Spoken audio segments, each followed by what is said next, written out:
Very good. जय मसीह की, praise the Lord. खुदा की महिमा हो कि आज हम फिर इकट्ठे हैं कुछ नया सीखने के लिए। आज हम खुदा के कलाम से सीखेंगे कि हमारा जो विवाहित जीवन है वो कैसा होना चाहिए। हालेलुया। क्योंकि खुदा कहता है कि अगर कोई कुंवारा है तो वह शादी कर ले, और शादी करके वह इंसान कोई पाप नहीं करता। क्योंकि जिसको स्त्री मिली है, जिसको पत्नी मिल गई है, उसने एक अच्छी वस्तु पाली है। नीति वचन जब हम 18 चैप्टर और उसका 22 आयत पढ़ते हैं तो वहां पर भी खुदा का कलाम हमें बोलता है जी, जिसने स्त्री ब्याह ली उसने उत्तम पदार्थ पाया और यहोवा का अनुग्रह उस पर हुआ है। जिसने स्त्री को पा लिया उसने उत्तम पदार्थ पा लिया है, और जिसको पत्नी मिल गई है उसने उत्तम पदार्थ पा लिया है। उसने बहुत ही अच्छा पदार्थ पा लिया है। खुदा की कृपा, खुदा की मेहर उन लोगों पर हो गई है जिन्होंने अपने आप को विवाहित जीवन में बांध लिया है। और विवाहित जीवन के बाद जो हमारा जीवन है वह कैसा होना चाहिए। जब हम इब्रानियों की पुस्तक 13 चैप्टर और उसका 4 वचन देखते हैं जी, विवाह सबसे आदर की बात समझी जाए और विवाह बिछौना निष्कलंक रहे, क्योंकि परमेश्वर व्यभिचारियों और स्त्रीगामियों का न्याय करेगा। हालेलुया।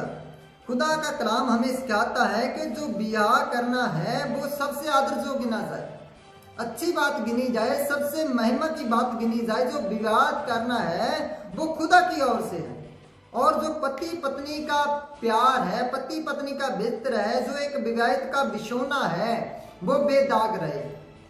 उस पर पति अपनी पत्नी के साथ और पत्नी अपने पति के साथ, उन दोनों के अलावा उस बिस्तरे पर कोई और ना आए। क्योंकि वह खुदा कहता है कि वह जो लोग हरामकारी करते हैं, इससे बढ़कर कुछ करते हैं, तो उनका खुदा एक दिन न्याय करेगा। हालेलुया। इसीलिए अपने आप को बचा कर रखे। जो अपना जीवन है, अपना विवाहित जीवन है, जो पत्नियां हैं, खुदा उनके लिए क्या कहता है। जब हम अफसियों की किताब 5 चैप्टर और उसकी 22 आयत को देखते हैं, अफसियां और उसका 5 चैप्टर और 22 आयत को देखते हैं जी, पढ़िए।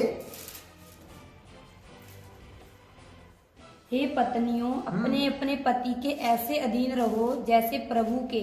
हालेलुया। खुदा कहता है कि हे पत्नियों, तुम अपने पतियों के ऐसे अधीन रहो जैसे कि तुम प्रभु के। क्योंकि जो मैं नहीं आपको कह रहा हूं, जो खुदा कह रहा है कि जो पति अपनी पत्नी के लिए सर का ताज है, और खुदा कहता है जैसे मसीह कलीसिया का सर है, वैसे तेरा पति तेरे लिए तेरा सर है। अगर हम चर्च भी जाते हैं और घंटों घंटों बैठकर प्रार्थना भी करते हैं और हम दान भी देते हैं, दसवंध भी देते हैं, अगर हम अपने पति की कदर नहीं करते, हम अपने पति की रिस्पेक्ट नहीं करते, तो हमारा सब कुछ दान दिया हुआ, प्रार्थना करी हुई, सब कुछ बेअर्थ है। क्योंकि हमने खुदा के कलाम को ठुकरा दिया। जैसे खुदा का कलाम हमें सिखाता है कि जो इन वचनों में से एक वचन से भी भूल गया वो सारी बाइबल को ही भूल गया। ये भी खुदा का एक हुक्म है। जैसे खुदा कहता है, हे पत्नी, तू अपने पति के ऐसे अधीन रह जैसे कि खुद यीशु मसीह के तू अधीन रहती है। हम चर्च में जाते हैं, अपने अगुओं की इज्जत करते हैं। हम चर्च में जाते हैं, पास्टर लोगों की बहुत अधीनता ही करते हैं, मगर अपने पति को हम बहुत गालियां देते हैं, उल्टा बोलते हैं। अगर पानी का गिलास हमसे मांग लिया तो उसे पानी नहीं देते, उसे बहुत कुछ सुना देते हैं, तो वह सब कुछ किया हुआ हमारा बेअर्थ है। खुदा इसीलिए बोलता है, तुम अपने पति के ऐसे अधीन रहो जैसे कि तुम प्रभु के। आगे पढ़ते हैं, क्योंकि पति तो पत्नी का सिर है, जैसे कि मसीह कलीसिया का सिर है और आपकी देह का उद्धार करता है। यस, आगे। पर जैसे कलीसिया मसीह के अधीन है, वैसे ही पत्नियां भी हर बात में अपने अपने पति के अधीन रहें। अगर हमारे सामने खुद यीशु मसीह आ जाए तो क्या हम उसका सामना करेंगे? नहीं कर पाएंगे। इसीलिए खुदा कहता है कि आप लोग ऐसी अधीनताई में जाओ, आप ऐसी अधीनताई में जाओ। सबसे पहली रिस्पेक्ट जो है अपने पति को दो। जो आप लोग विवाहित हैं, आपके जीवन के बारे में आज खुदा बात कर रहा है। अपने पति को रिस्पेक्ट दो और जो आपका पति बोलता है उसे एक्सपेक्ट करो, ना कि उसकी तुम बराबरी करो, क्योंकि खुदा ने ये हक आपको नहीं दिया है। आप लोग प्यार में रहें, सबसे बड़ी बात है एक दूसरे की रिस्पेक्ट करें, एक दूसरे से प्यार से रहें, तभी जाकर आपकी जो भक्ति है, आप जो परमेश्वर की आराधना करते हैं, स्तुति करते हैं, वह परवाने जोग होगी, खुदा की हजूरी में तभी पहुंचेगी। आज मसीह लोगों की आशाएं क्यों रुकी हैं? क्योंकि उन लोगों में सच्चाई का वचन बोया नहीं गया। आज लोगों को कहा जाता है कि चर्च में दान लेकर आओ, चर्च में अपने हदिये लेकर आओ, पास्टरों के अधीन रहो, यीशु मसीह के अधीन रहो। मगर जो मेन पॉइंट है, यीशु मसीह खुद कह रहा है कि हे पत्नी तू अपने पति के अधीन रहे। अगर आप दोनों की सहमति है, आप दोनों मिलकर प्रार्थना करने वाले हो, तो कौन सी बड़ी ताकत है जो आपकी आशा को रोक सकती है? एक भी ताकत नहीं है जो आपकी आशा को रोक सकती है। हालेलुया। हम जब आगे पढ़ते हैं, हे पतियों, अपनी अपनी पत्नी से प्रेम रखो, जैसा मसीह ने भी कलीसिया से प्रेम करके अपने आप को उसके लिए दे दिया। हालेलुया।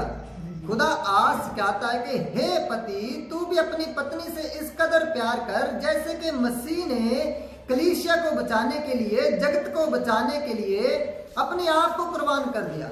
अपने हाथों में कील ठकवा लिए, अपने सर पर कांटों का ताज रख लिया और अपनी दाढ़ी तक में हाथ डलवा लिया। अपने मुख पर उसने बहुत से थप्पड़ खाए और अपनी पीठ पर कोड़े खाए, जहां तक कि उसने अपनी जान निशावर कर दी।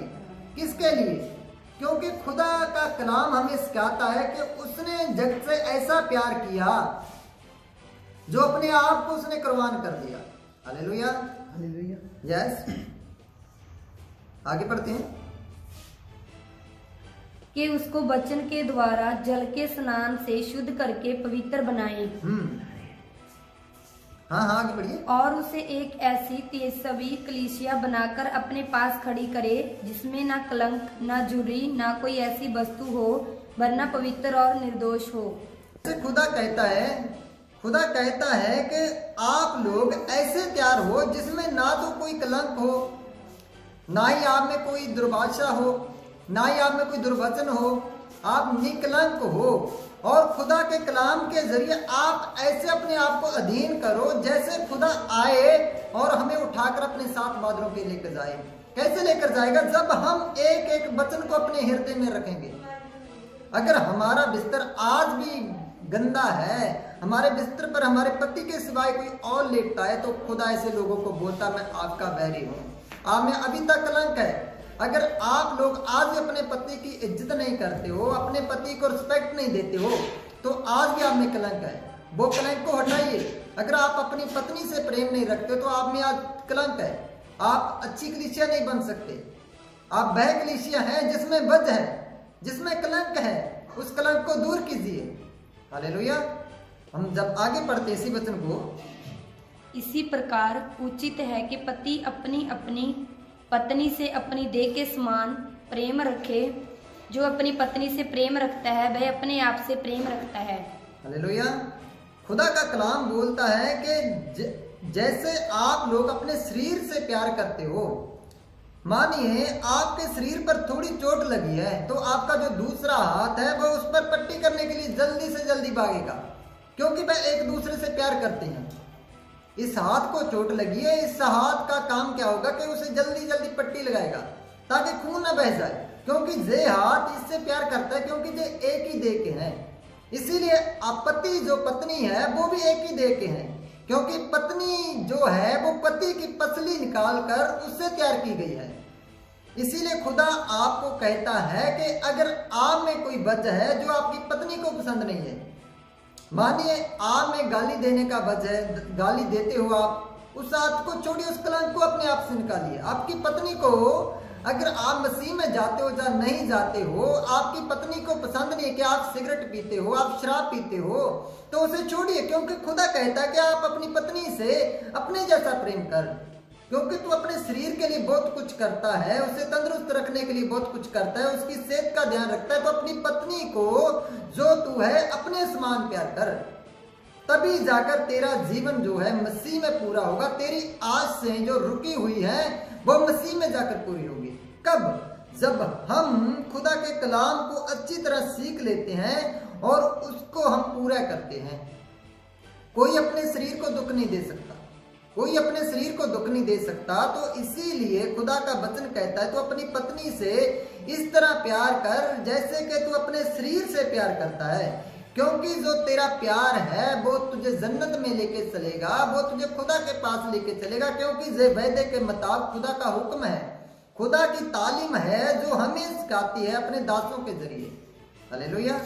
जब हम आगे पढ़ते हैं एक वचन और जी, क्योंकि किसी ने कभी अपने शरीर से बैर नहीं रखा, हाँ, वरना उसका पालन पोषण करता है जैसा मसीह भी कलीसिया से के साथ करता है। क्योंकि कोई भी इंसान नहीं है जो अपने शरीर से बैर रखता हो, इसीलिए यीशु मसीह भी जो है आप लोगों से बहुत ज्यादा प्यार करता है, आप लोगों से प्यार करता है। इसीलिए तो उसने अपनी जान आपके लिए दे दी। हालेलुया।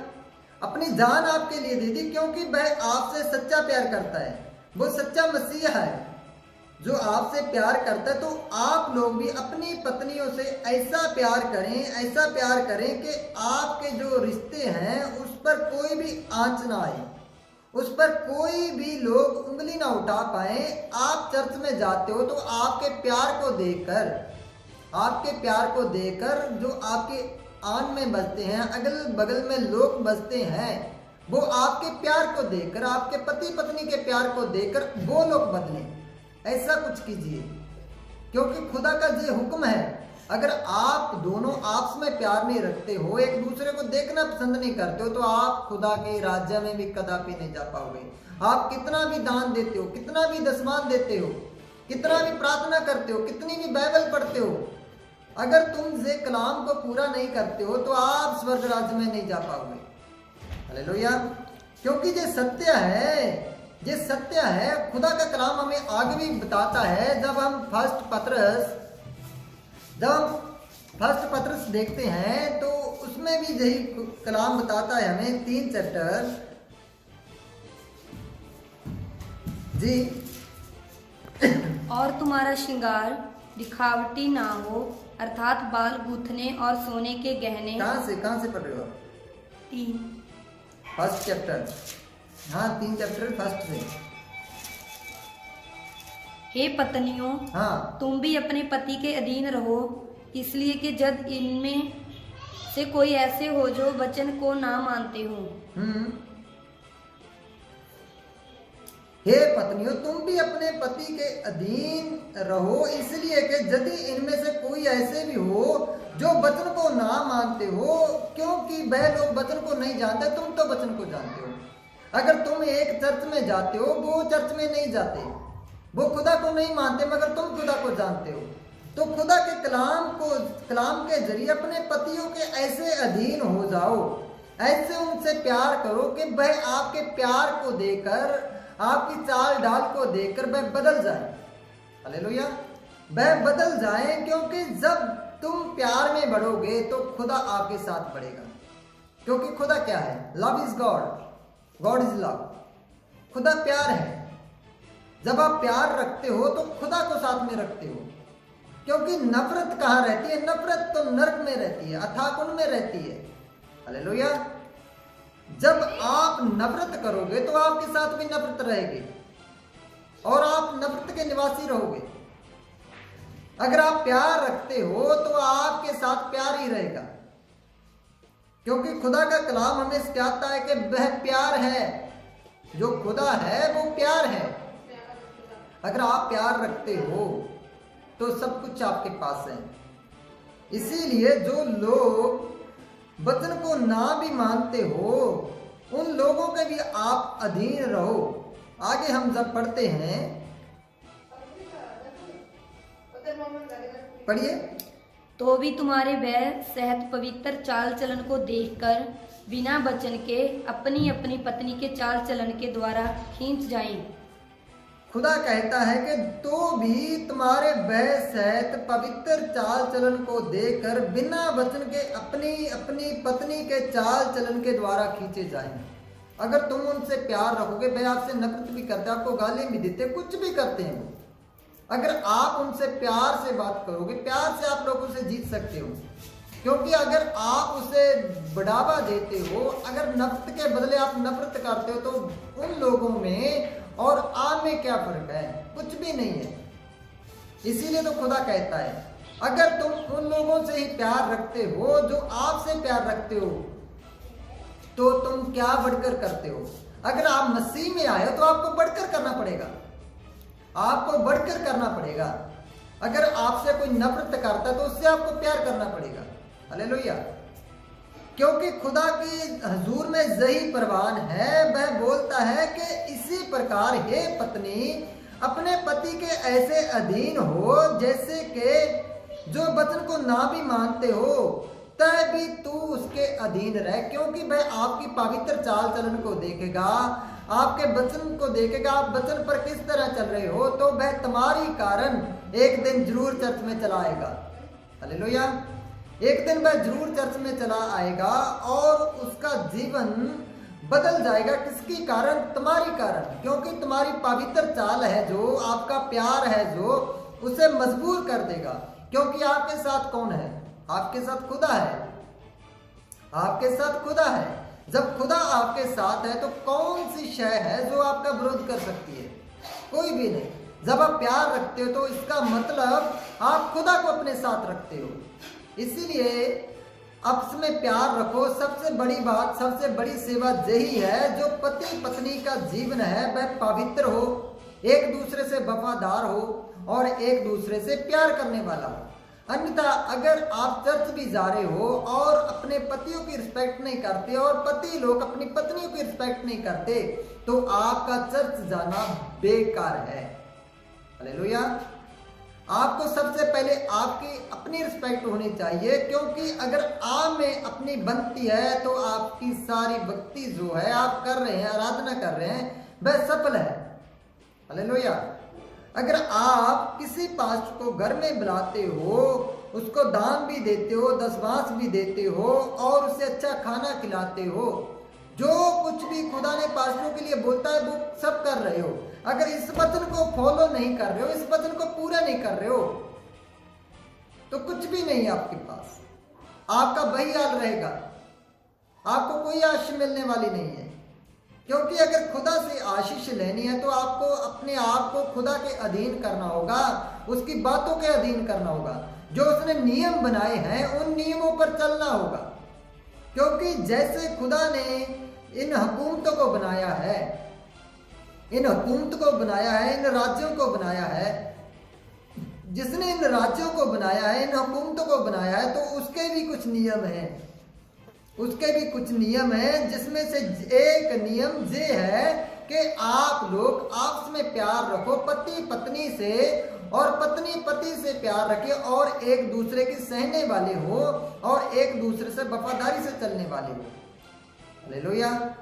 खुदा आपको इस वचन के जरिए आशीष कर रहा है और खुदा का कलाम आपके दिलों में बहुत तेज से काम कर रहा है। मेरा ईमान है कि आज खुदा आपको छू रहा है। मैं आपके लिए प्रार्थना करना चाहता हूँ। ऐ जमीन आसमान के मालिक, मेरे खुदाबंद खुदा प्रभु, आपका धन्यवाद हो पिता यीशु मसीह के नाम से। पिता, आपकी सामर्थ पिता परमेश्वर आज इन लोगों पर आए, मेरे सच्चे परमेश्वर, जो आपके कलाम को सुन रहे हैं, मेरे पवित्र पिता यीशु राजा। पवित्र पिता, जितने भी तेरे कलाम को सुन रहे हैं पिता, उनके जीवन बदले जाए यीशु के नाम से। पिता यीशु मसीह के नाम से पवित्र आत्मा जी, तो इन लोगों के जीवन को बदल दे पिता। अगर इनमें पिता परमेश्वर एक दूसरे के लिए नफरत है पिता, तो आज तेरे जलाली नाम से वो निकल जाए यीशु के नाम से। पिता मेरे महान पिता यीशु मसीह के सामर्थी नाम से, मेरे सच्चे खुदा, इन लोगों के जीवनों में आज तेरा कलाम पिता बहुत तेज से पिता काम करने जाए पाए पिता, यीशु के नाम से। पवित्र आत्मा यीशु और ब्लेस करो in the name of Jesus, amen.